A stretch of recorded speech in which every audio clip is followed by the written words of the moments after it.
मनीष वोरा जी हमारे साथ जुड़ गए, वरिष्ठ पत्रकार। स्वागत है आपका मनीष वोरा जी। मतदाता के मन में क्या है, इसको लेकर हम चर्चा कर रहे हैं। छत्तीसगढ़ का वोटिंग परसेंटेज आपने देखा होगा, अब अपडेट भी हो गया है, कुछ देर में अपडेट 5 बजे तक का सामने आएगा। लेकिन सवाल इस बात का है कि क्या छत्तीसगढ़ के मौजूदा जो सियासी मुद्दे हैं वो जनता उस पर लेकर वोट कर रही है, या फिर चूंकि आप इसके बाद छत्तीसगढ़ में चुनाव संपन्न हो गए हैं आज के बाद, अब जो सीधे 4 जून को ही ताला खुलेगा और पता चलेगा कि किसकी बाजी है और किसकी हार है। लेकिन आपने क्या महसूस किया इस पूरे चुनाव कैंपेन के दौरान और इन 3 चरणों में? देखिए, सबसे महत्वपूर्ण चीज़ ये है कि यदि हम थोड़ा सा पीछे चलते हैं, विधानसभा चुनाव को लेकर के चर्चा करते हैं।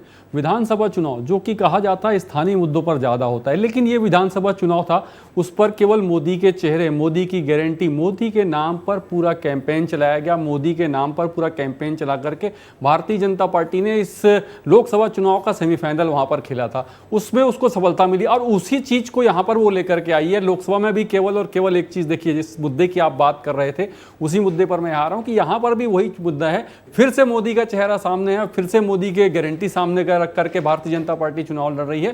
पूरे छत्तीसगढ़ में जिस प्रकार से पूरा कैंपेन चला है, वहां पर देखिए आप कोई दूसरा चीज, कोई दूसरी पार्टी, इवन कहीं पर यह भी नहीं कहा गया कि भारतीय जनता पार्टी को दोबारा सरकार में लाए, मोदी सरकार की बात हो रही है। तो लगातार सीधे तौर पर सबसे बड़ा चेहरा जो भाजपा का है, सबसे बड़ा नाम जो भाजपा का है, सबसे बड़ा ब्रांड जो भाजपा का है, उसी को सामने रख करके यहां पर चुनाव लड़ा जा रहा है। हम यदि ओवरऑल बात करें तो यहां पर जो वोटिंग परसेंट को लेकर कभी लगातार बात हो रही, तो मुझे सबसे बड़ा आश्चर्य हो रहा है रायपुर और बिलासपुर, राजधानी रायपुर और न्यायधानी बिलासपुर, 2 बड़े शहर जो हैं रायपुर के, छत्तीसगढ़ के, वहां पर जो है ये स्थिति कि वहां पर वोटिंग का परसेंट कम हो रहा है। ये स्थितियां क्यों बन रही है? मैं बहुत सारे मतदान केंद्रों में प्रत्यक्ष जाकर के मैंने देखा, वहां पर स्थिति ऐसी है कि मतदान थोड़ा सा थमा थमा सा चल रहा है। थमा थमा सा मेरा बोलने का मतलब यह है कि 2-4-5 लोग आ रहे हैं, फिर थोड़ा सा स्पेस जा रहा है, फिर 2-4-5 आ रहे हैं, मतलब एक कंटिन्यूएशन में जो बड़ा मतदान होता है, लंबी लाइनें जो मतदान केंद्रों में लगती, वो देखने को निश्चित रूप से नहीं मिल रही है। तो कहीं ना कहीं एक चीज ये देखने को मेरे मतदाताओं के साथ साथ राजनीतिक दल के भी जो कार्यकर्ता हैं, जिस प्रकार से एक्टिव दिखना चाहिए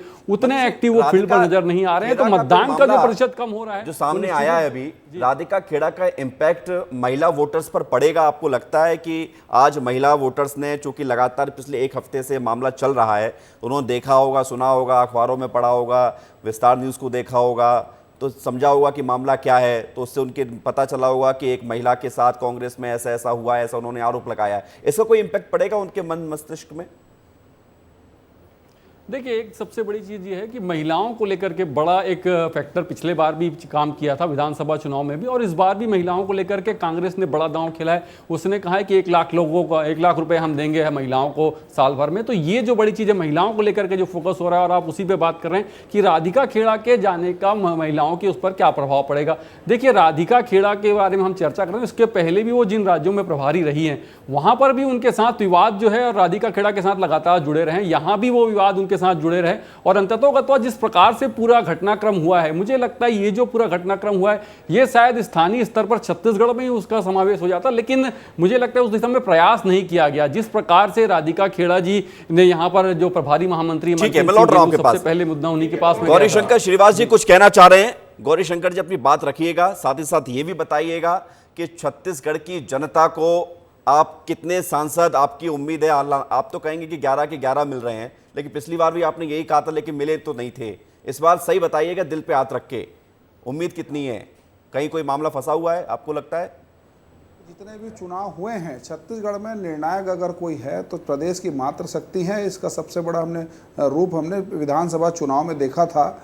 और ये प्रकरण जो हुआ है, ये विषय को लेकर महिलाओं में कहीं ना कहीं इस बात का गुस्सा जरूर है कि एक महिला के साथ जो हुआ है, प्रदेश की महिलाएं माफ नहीं करती, वादा खिलाफ। नहीं, मैं बता रहा हूँ सर, मेरी बात हो जाने दीजिए।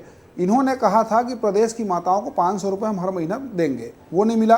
1500 वृद्धा पेंशन की बात इन्होंने कही थी, शराबबंदी की बात कही थी। तो प्रदेश की महतारियों का जो श्राप इनको लगा है, उसी कारण कांग्रेस यहाँ पर सर्वनाश की स्थिति में आई है।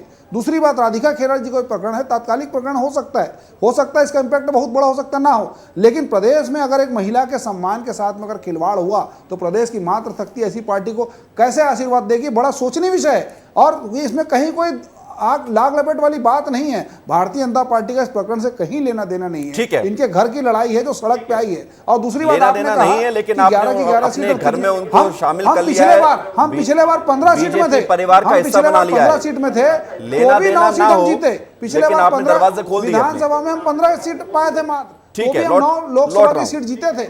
मैं उसी पर आ रहा था। ये सवाल मेरा नीता लोधी जी से है कि नीता लोधी जी, अभी अभी 6 महीने भी नहीं हुए हैं कि जब जनता ने कांग्रेस को नकारा है, छत्तीसगढ़ में मना कर दिया है कि नहीं, अब आपकी सरकार हम नहीं बनवा सकते हैं। भूपेश बघेल ने लाख दावे किए थे कि हम ये कर सकते हैं, ये किया है, वो किया है, लेकिन जनता को ना पसंद नहीं आया। तो जनता जो आपको 6 महीने पहले नकार चुकी है, और इस बार तो फिर से वही चीज है जो हम 2014 से देख रहे हैं कि प्रधानमंत्री नरेंद्र मोदी सामने हैं, उनकी गारंटी पर बीजेपी चुनाव लड़ रही है। कांग्रेस के पास वो कौन सा मजबूत स्तंभ है? आप देखिए, भारतीय जनता पार्टी ने जो नैरेटिव सेट किया था, भारतीय जनता पार्टी ने जो भ्रम फैलाया था, भारतीय जनता पार्टी ने जो लोगों को ठगने का काम किया था, अब उस भ्रम से, उस लुभावने वादे से भारत की जनता, हमारे छत्तीसगढ़ की जनता बाहर निकल चुकी है। वो देख लिए, उनका भ्रम टूट गया है कि किस प्रकार आप महिलाओं की बात करते हैं, एक हफ्ते पहले की बात कर रहे हैं। आपने 1 दशक पूरा किया, 2014 से 2024 तक आपने राज किया। आपने क्या महिलाओं के लिए बोलने का तो बिल्कुल अधिकार नहीं बनता भारतीय जनता पार्टी वाले लोगों को?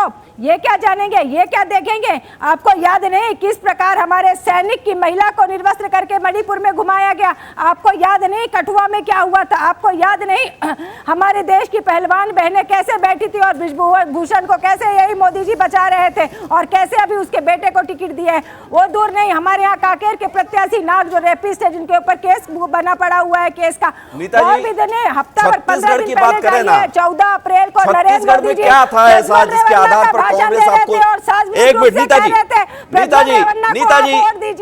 नीता जी, छत्तीसगढ़ में कांग्रेस आपको वोट क्यों देगी? मैं ये समझना चाह रहा हूं। हम जनता के मन की, मतदाता के मन की बात कर रहे हैं, तो मुझे ये समझना है कि छत्तीसगढ़ की जनता कांग्रेस को वोट क्यों करेगी? क्योंकि 6 महीने के अंदर ही पहले हमने कांग्रेस को देखा है कि जनता ने नकारा है। क्यों वोट करेगी? मैं इसका कारण जानना चाहता हूं आपसे, मुझे इसका रीजन बताइए। क्योंकि केंद्र की भारतीय जनता पार्टी की सरकार ने वादे किए थे 100 दिन में महंगाई कम करेंगे। उन्होंने महंगाई कम करने के लिए एक भी कदम नहीं उठाया। 20 करोड़ लोगों को रोजगार देना था, एक व्यक्ति को भी रोजगार नहीं मिला। आपने किसानों की आय दुगनी कहने के लिए कहा था, किसानों की आय दुगनी नहीं हुई। शिक्षित बेरोजगार भटकते रहे। MSME के जो 3500 उद्योग थे वो बंद पड़े रहे। रोजगार नहीं मिल पाया लोगों को। आप क्या बात करेंगे? हम 35 किलो चावल देते थे कांग्रेस की सरकार में, आप केवल 5 किलो दे रहे हैं। जवाब ले लेते हैं, लौट रहा हूं आपके पास। राशन में 20 किलो आपने चूंकि छत्तीसगढ़ की सियासत को अच्छे से देखा है, आपने सियासत को समझा है। नीता जी, एक मिनट रुक तो जाइए। नीता जी, ये चुनावी मंच नहीं है ना, आप यहां पर भाषण नहीं दे सकती हैं, और ना मैं आपकी जनता हूं तो आपको देखकर, आपकी बातें सुनकर प्रभावित हो जाऊं, मुझे लगे कि नीता जी की जो बातें हैं उसमें बड़ा दम है। मनीष वोरा जी, सवाल इस बात को लेकर है कि जो नीता जी कह रही हैं ये राष्ट्रीय स्तर के मुद्दे हैं, सारे मुद्दे राष्ट्रीय स्तर के हैं। छत्तीसगढ़ का क्या लोकल इशू इंपैक्ट करता है मतदाता के मन में कि छत्तीसगढ़ में क्या स्थितियां हैं, उसको लेकर लोग क्या सोचते हैं, ये कुछ असर करेगा, या राष्ट्रीय पटल पर जो सारी चीजें हैं वही जनता देखती है? देखिए, निश्चित रूप से छत्तीसगढ़ को लेकर के जो आपने बात कही, छत्तीसगढ़ के मुद्दों को लेकर के जो बात कही, तो देखिए छत्तीसगढ़ को लेकर के, छत्तीसगढ़ के स्वाभिमान को लेकर के, छत्तीसगढ़ के खेल को लेकर के, छत्तीसगढ़ की संस्कृति को लेकर के, इन सारी चीज़ों को लेकर के कांग्रेस बड़ी आक्रामकता से प्रचार करी थी विधानसभा चुनाव के दौरान। लेकिन आपने देखा होगा इन सारी चीज़ों को जनता ने एक तरफ कर दिया और सीधे तौर पर मतदान किया भारतीय जनता पार्टी को। तो यहाँ पर स्थानीय मुद्दे मुझे लगता है कि अभी भी उतने प्रभावशाली नहीं है जितने की होना चाहिए। और जिन मुद्दों को कांग्रेस उठा रही है, निश्चित रूप से महंगाई बड़ा मुद्दा है, बेरोजगारी बड़ा मुद्दा है, ये सारे मुद्दे हैं, लेकिन उसके बावजूद भी जनता के बीच में कितना कांग्रेस जा रही है, जनता के जनमानस को कितना कांग्रेस समझ रही है, और उसको समझ करके जनता को अपने पक्ष में कितना कर पा रही है, ये विधानसभा चुनाव में दिखा है। आप 11 सीटों में से बताइए मनीष जी, फिर मैं लौटूंगा गौरी शंकर जी के पास। इन 11 सीटों में से आपको कहीं फाइट नजर आती है? आपको लगता है कि यहां पर मामला फंस सकता है? इंटरेस्टिंग है कुछ जिसमें हम दिलचस्पी दिखाएं? देखिए, एक आध लोकसभा सीट को हम देख लें तो वहां पर थोड़ी सी स्थिति दिखती है जहां पर कांग्रेस इक्वल में आती है कि ऐसी लोकसभा क्षेत्र है जहां पर लगभग 8 की 8 विधानसभा जो है वो कांग्रेस के खाते में। लेकिन उसके बावजूद भी यहाँ उस लोकसभा क्षेत्र की यदि हम बात करें तो वहां पर भी स्थिति ऐसी है कि वहां भी भारतीय जनता पार्टी अभी हावी दिख रही है। लोकसभा चुनाव के परिणाम को हम देखें तो वहां 1 लाख से अधिक वोटों से जो है वो भारतीय जनता पार्टी ने जीत दर्ज कर दी पिछले बार। और अभी भी मुझे लगता है कि यहाँ पर जो स्थितियां पूरी दिख रही है, 9 में 1 आध सीट जो है वो कांग्रेस के लिए हो सकती है। बाकी तो स्थिति मुझे लगता है कि यहाँ भाजपा के फेवर में नजर आ रही है। लगभग खुश हो गए होंगे आप तो जब पत्रकार ऐसी बातें करते हैं, क्योंकि वो जब राजनीति को बहुत अच्छे से समझकर ही कोई बात रखते हैं तो वो तो कह रहे हैं कि स्थिति ऐसी है ही नहीं है जिस पर कोई मामला फंसता हुआ दिखे 1 आध सीट को छोड़कर।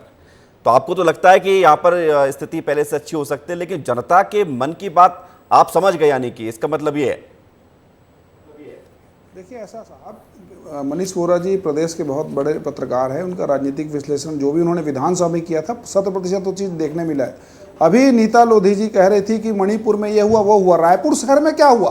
300 दिन तक विधवाओं ने आंदोलन किया, सर मुंडा लिया। नीता लोधी जी और इनकी पार्टी कोई नेत्री नहीं पहुंची। 6000 से ज़्यादा मामले प्रदेश में 5 साल में कांग्रेस शासनकाल में महिलाओं के खिलाफ आपराधिक मामले हुए, कोई कांग्रेस की नेत्री नहीं पहुंची।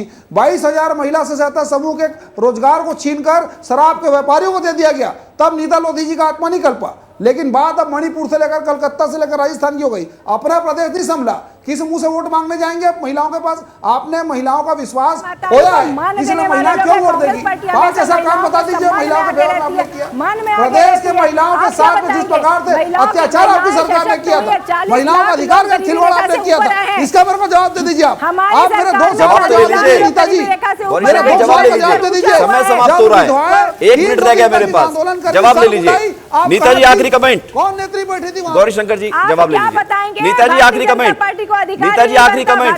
चुनाव खत्म हो गए हैं। नीता जी चुनाव खत्म हो गए हैं, अब जनता भी अपना हिस्सेदारी का काम कर चुकी है लगभग। भारतीय जनता पार्टी 140 में सिमट रही है। भारतीय जनता पार्टी इसलिए नैरेटिव क्रिएट कर रही है। भारतीय जनता पार्टी बौखलाकर मछली और मंगलसूत्र की बात करती है, ये राम की बात करती है। आप मुद्दे पर नीता जी 140 का आंकड़ा कहां से आया है आपके पास? दिखाई और हम बताते हैं 5 नीता जी 25 पर गारंटियों के 140 का आंकड़ा कहां से आया आपके पास? और दशा बदल के रहेगी। 140 का आंकड़ा कहां से आया? इनका जवाब नहीं आएगा। बस आप सब लोगों के बीच में इनसे बस ये पूछिए, ठीक है, इनसे बस 2 सवाल पूछ लीजिए। अरे अब समय नहीं है सवाल 2 पूछने का। सवाल पूछ लीजिए, उसका जवाब दे दीजिए। धन्यवाद गौरी शंकर जी, धन्यवाद नीता लोधी जी, धन्यवाद मनीष वोरा जी हमारे साथ जुड़ने के लिए, इस चर्चा में शामिल होने के लिए, क्योंकि सवाल था जनता के मन की बात का। अब जनता के मन में क्या है वो तो पेटी में पैक हो गया है और 4 जून को खुलेगा। और सबसे पहले विस्तार न्यूज ही आपको बताएगा कि मध्य प्रदेश, छत्तीसगढ़, देश के बाकी हिस्सों में जनता के मन में क्या था। लेकिन हाँ, ये जरूर है कि जनता ने वोट किया है। वोटिंग परसेंटेज देखकर आज कम से कम संतुष्टि है। बहुत ज्यादा खुशी नहीं हो सकती, लेकिन संतुष्टि जरूर है।